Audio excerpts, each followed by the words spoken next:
Good afternoon, everybody. My name is Danny Hall. I'm Head of Sales for SEO Positive. You may have seen us in the main hall. And today's talk will be about how to use Google Plus for your business. I'm going to give you a broad overview of Google Plus and its features. Today's talk should last around 25 minutes, and hopefully we'll get a bit of time for some questions if there are any. Should there be any questions, or should we not have any time, you're more than welcome to come over to the stand and see myself and the team. So just quickly to run you through what we'll be talking about today, we'll have a quick social media overview. Introduce you to Google Plus, talk about the benefits to your business, go through some of the unique features compared to other platforms. We'll briefly touch on how to set up an account and how to optimise an account, which is quite important. And we'll talk about creating a strategy and then how you're going to measure your results. Okay. So first and foremost, a little bit talk about social media itself. So what is social media? Most people will think social media is predominantly Facebook, Twitter, and the many other platforms there are out there today. Social media is really, as well as blogs, forums, posts, they're all different types of social media. In fact, the earliest form of social media can be traced back to 1978 when two gentlemen created a computerised bulletin board. They used that to stay in touch with friends and family. So again, when you think of where it come from in 1978, long before the internet was a household term, and where we are today, there's been a lot of evolution, a lot of change. Put quite simply, I think social media has grown and continues to grow because it's fun. People like to interact, like to share content, photos, videos, ideas, and see what other people think about them. You can make friends and connections, join groups and follow trends. Bottom line is, with social media, it encourages participation and interaction. So again, if you're looking from a business perspective, social media is going to become part of your marketing strategy. Traditionally, marketing's always been direct marketing, which is about lead generation, and your brand marketing, which is about image and reputation. These do cross over into social media, but quite importantly, the way it differs with social media is it's multi-way as opposed to one way. It's brand to customer, customer to brand. You can also interact with your suppliers. So it's completely user generated, and it's a fresh perspective on a way of targeting an audience. So we'll start talking about Google Plus itself. Just a quick bit of history and some key facts. So Google Plus itself was launched in June of 2011. It quickly amassed 20 million users by the end of July, which was at an astounding rate of growth. The business page facility was added in November of last year, and as of January this year, there was already 90 million users on the platform. They actually estimate that by the end of 2012, they believe that figure will be as high as 400 million. So what is it about Google Plus that works? It takes the best features from other social networks, and it leaves behind the features that don't work so well, and we will touch on the features later. It's integrated heavily with other Google services, and it has a growing influence on search results. So the thing is with Google Plus, although it's very new, it's something that's going to be more and more prominent as it progresses and as it evolves. So why was Google Plus created? I suppose stats show that in 2010, Google was and still is the most visited site on the web. However, Facebook had rapidly moved into second position in the year of 2010. And interestingly enough, Facebook had 3 times more unique visitors than Google itself. Considering Facebook is a social media platform, I think you agree that's quite astounding. What Facebook looked at this, Google looked at this and realised that, although they'd made previous attempts at social media platforms with things like Buzz, Wave and Orkut, they never really captured the imagination for one reason or another. Google decided it was about time it made a proper platform and looked into becoming part of the social media party. So how can the platform help your business? Most importantly, any online business wants to put itself in a position to be found. Google Plus can help you to do this. It enables you to develop highly targeted communications. You can interact with your consumers, improve your service, and you can respond to demand and feedback. This is something that other platforms obviously enable you to do, but there's other, as we get into it further down the line, you'll see that you can actually pick the groups of people that you interact with and who you're sharing content and what types of content you're sharing with them. So just a quick few tips on creating a business page. First and foremost, you must have a personal profile. Without a personal profile, you cannot create a business page. You don't have to be very active on your personal profile, you just need to have it. Once you've got your personal profile, you'll just go to the create page icon, which is very straightforward. Then you'll go through the very straightforward stuff like picking a category, you'd customize your page's public profile, you'd add info about your business, and then once your page was created, your personal profile would become the administrator of that page. Now, it's worth noting that your personal profile can be the administrator for more than one Google Plus business page. So you can have numerous, if you've got numerous interests on numerous websites, they can all have their own business page and you can be an administrator for each. So now you've got your business page, you have access to the Google Plus icons. Probably some of you may have started to see these as you browse the web now. You've started to see the G Plus icon and the plus one. The G Plus icon, you want to start utilising these and you want to put them in prominent positions on your website. So in your footers, in your headers. The G Plus icon will promote your Google Plus page and it will drive traffic back there and encourage people to join your groups or your circles.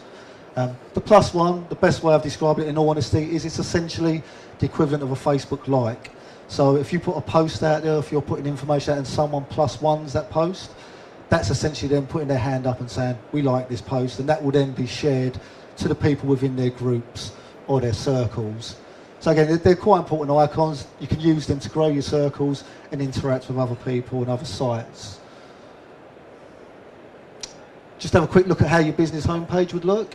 This is taken from one of my clients. It's a company called Luggage Superstore, and it's very easy to navigate, as you can see.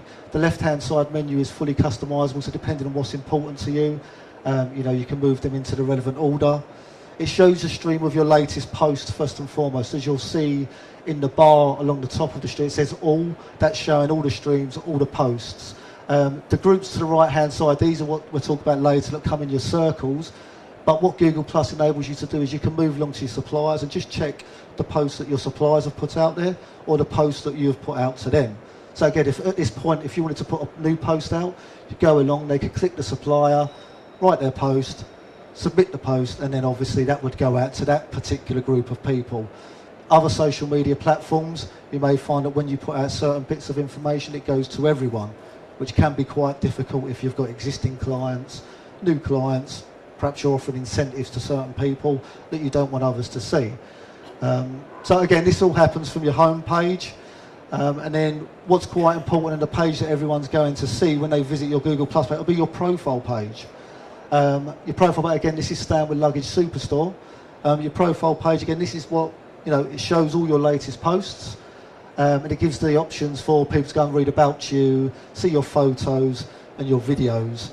A useful tip is the bar or the banner along the top there, it's a 5-image banner. In this case, my client's a reseller, so they've took the opportunity to promote the brands that they sell. Again, I've seen people be very creative with this, but it's a great way of theming up your profile page so that it tallies well with your main site, so people can make the link and, again, put the two together.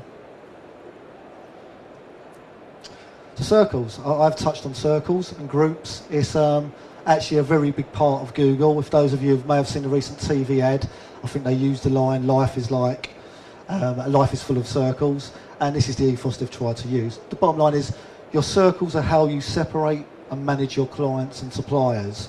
I spoke about earlier, but you can create groups of people so that you can target them with selected information. For example, again, you could be looking at prospects, suppliers, existing clients, and so on and so forth. I can't stress the importance of organising your circles correctly, because to get the most from Google Plus and make it different to any other platform, you really want to be organising these circles to make sure you're using them correctly. Good point is your circles are completely private to you. So if someone's following you or you're following someone else, they don't know which circles you've placed them in, and they don't know which content you're sending out to them. It's completely at your discretion and your control. But it's a very big feature of Google Plus. Hangouts, a very unique feature again for Google Plus. Something that not a lot of other social media platforms do, if any. It's basically live video conferencing for up to 10 people. It enables you to share videos and images in real time and get feedback from those people. From a business point of view, you can engage potential prospects in maybe in other countries or at the other end of the country. You can talk to customers, and you can even deal with remote workforces, again, who are working from home and things like that. You're probably going to see more and more about Hangouts. It's becoming very popular. Recent celebrities who use the Hangout feature was David Beckham. I think will.i.am recently done one talking about projects that he's got up and coming. So like I say, it's, you know, a lot of companies pay a lot of money for video conferencing. This is something that comes as standard with Google+. And then you've got the Huddle. The Huddle is actually, it's a group text or video messaging service. It's available via smartphones that have downloaded the G+ application. Again, it's very similar to the Hangout that we were just talking about. You can turn conversations into one simple group chat, but you can also use the video messaging. Again, we all know on our phones you can chat via Facebook and other platforms, but as far as I'm aware, I don't believe there's any other video messaging platforms out there. As it says in the point, you can quite easily use huddles to plan and coordinate discussions and events. So again, it's just an extra little useful feature. Now we'll quickly browse over this, but your photos and your videos section, if you notice the menu on just to the top right hand corner, that's taken from the profile page of my client. And with those albums, again, you can upload, you know, products, special occasions, depending on what your service is, functions, but you can also control which circles see which albums. Again, so it just enables you to be very selective with what you're sharing with the people who are following and that you're following as well. You know, you can upload things like portfolios, products, events and special occasions I've already touched on. Again, very straightforward, but when organised correctly, it can be used very powerfully. So optimising your business page. This is where, you know, it's quite important from a business point of view. This is where you can start using Google+ for other means as opposed to just social media. First and foremost, before optimising your page, you want to consider your keywords. If you're running an SEO campaign, it's very similar in the sense that you don't want to have too many keywords, because the more keywords you have, the harder it's optimising to incorporate those keywords into your content, your titles and your taglines, things like that. You want to be using them in your posts as well. But like I say, you really need to consider, if it can reflect your website, then you're going to get more from it if you have an SEO campaign. A great feature is you want to take advantage of the Google links. First and foremost, in your profile, you'll have an About section, and you'll be able to put recommended links. Now again, as you see, it's Stan with a Luggage Superstar. What they've done is they've taken the opportunity to promote their homepage and some of their internal pages, and as they've gone further down, they've even looked at their other social media feeds. You may wonder why have they promoted their other social media feeds. Because Google Plus is a lot more recent, should we say, for them as a business, they've got big followings on those platforms, so they're trying to bring the traffic both ways. Worth noting that those links do follow links. So from an SEO perspective to your main site, to have good strong links coming from from Google's website itself, very, very powerful. And again, they enable you in your About Us section, in your content, to use content links. You've got to look at this from an SEO perspective. You really don't want to be over spamming the link, should we say, and putting every other word as a link. You want to be constructive, and you want to be, do it ethically, and you will get a lot more from it. But again, very powerful feature. Those do follow links as something that when you want to use those to promote the right pages of your site. And again, it could have a very good impact on your natural listings of your business. So developing a strategy. First and foremost, you need to identify your target audience. As a business, every business is different, so will your target audiences. You really need to work out what your target audience is looking for. What they're likely to interact with and what they expect from you. You want to set your goals early. Research competitors' approaches. If you know of a competitor that's doing it very well, don't be scared to go and have a look. There's a lot of information that can be taken for having a look at your competitors' sites and their Google Plus business pages. Most importantly, you've got to remember it's social media. You want to post interesting content. You want to try and encourage participation, get people to interact with you and share your information with other users. The fact is, users are put off on social media if they're given a hard sale approach where it's all sales driven. You really want to make it creative, and you'll get more from it. Also, take the initiative. Don't be scared to interact and comment on other people's posts. That's what the platform's about. It isn't one way, it's two way. Get involved, comment and share information. You'll find people that generally share the information back to yourself as well. So Google Ripples is a feature. It just enables you to track the progress and what Google Plus and how your posts are being received. So put quite simply, it shows you who has publicly shared a post or a URL, the comments they've made, and how a post or URL was shared over time. So what this actually does is, I've taken the Starbucks because they're they've got very good posts being shared quite regularly, and you'll see the initial post is in the centre of the picture. And it shows everywhere that it's gone out to. And if that was a live feed at the moment, we could hover over those circles and it will show what they've commented on, and it will show you where they've shared that information further down the line. So it's a great way of tracking, again, how your information is being received, how it's being shared. It can also enable you to determine the kind of people you want to be targeting more. They're obviously interested in what you've got to say or what you're doing. You can focus your attention more towards those people. From a web perspective, from your main site, you can easily track how much traffic comes from Google Plus to your main business via your analytics. It's very straightforward. But like I say, this is just a way that Google Plus has built in to see what people are showing an interest in what you've got or what you're sharing with them. So, again, a very useful feature. It's worth bearing in mind that with all posts, it's an additional point, if a post isn't really been shared, when you go if you look at a post, there'll be a little arrow in the top right-hand corner. You'd click down on that, it gives you your options. If a post hasn't been shared by anyone, you won't get the ripples option. They'll only offer you that facility if it's been shared 1 or 2 times, because there's no data for them to feed back. If that makes sense, it's just worth keeping in mind. A lot of people contact me and say, I'm not getting the ripples facilities because no one's sharing their content. So future developments, Google Plus. You may well be aware, of those of you that have a Google Plus page already, they recently changed the layout literally 2 weeks ago, which meant I had to change my talk a little bit. They're constantly striving to improve the platform. At the moment, the platform's not monetised, and the question is, will Google Plus have a bigger influence on natural listings or AdWords in the future? If you look at this, Google is the biggest search engine in the world. We've got loads of updates and algorithm changes being made constantly. Could there be a point further down the line where Google Plus or your plus ones have a direct influence on your positions? I don't know. But if that was the case, would you want to be 18 months behind everyone else? It's Google's platform. They're going to put a lot of emphasis on it. It's only going to get stronger, which is why I can only advise, if you're doing social media, you really want to invest some time and resources into it. So, as a summary, Google Plus itself, I know we could only skirt over it due to time constraints, but the bottom line is it's taken the best feature of all the social media platforms out there. It's done well, it's looked at what they've done well, and I believe it's left behind the stuff that they haven't done so well. Like I say, it's very user-friendly. As I've touched on previously, it's likely to have a growing influence on your business's online performance, and it's very adaptable and will continue to evolve.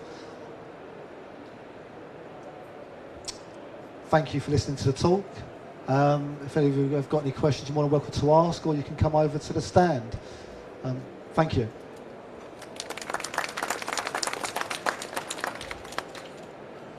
Hi. Hello. Hi. You said there'd be 400 million by the end of 2012? Yes. What's the percentage in the UK of that? Sorry? What's the percentage in the UK? I'll be completely honest, I don't have those figures to hand at the moment. That was just taken from Google Plus, and that's their prediction for the end of 2012. So I'm more than happy to check that out for you and feedback to you. Thank you. So, hiya. You said one person can admin more than one page. Yes. Two people admin the same page. Exactly. You can set up. It's a very useful. It's a very good point, actually. The lady was just saying, I mentioned the fact that somebody would be an administrator for a business page.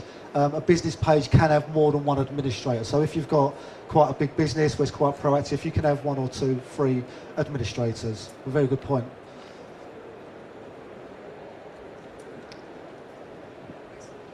In terms of Hangouts, and obviously it's a great way of interaction, everything for your search. What are the residual effects afterwards? I mean, once a Hangout's completed, is that Hangout archived in Google Plus? Can you review it in later just in terms of like a search perspective, does it carry on? No, I mean actually Hangouts are in real time, and once they're finished, they are essentially, you know, there's no record of that for you to go back over. So, yeah, it's. Hi, you say obviously it's backed by Google, but why should it be any more successful, or why should it be successful when Google Wave and Google Buzz wasn't? I mean, to this, the point I tried to get across was, it's a very good point you've made with those platforms, and you're quite rightly saying they never took off. However, because of the emergence of social media and how powerful certain platforms have become, like your Facebooks and your Twitter, in all honesty, Google have had to react to that, and you know, there's a big market for social media, and I think the one positive that they've got is that through creating a platform after everyone else, they've been able to take the best parts. So Google are not going to just let this go. It's something that they've put a lot of resources into, and they will continue to develop and evolve it as demand requires it, or as we need it. Okay. Any more questions? No? Okay, well, thank you. Thank you for coming. Hope it was worthwhile.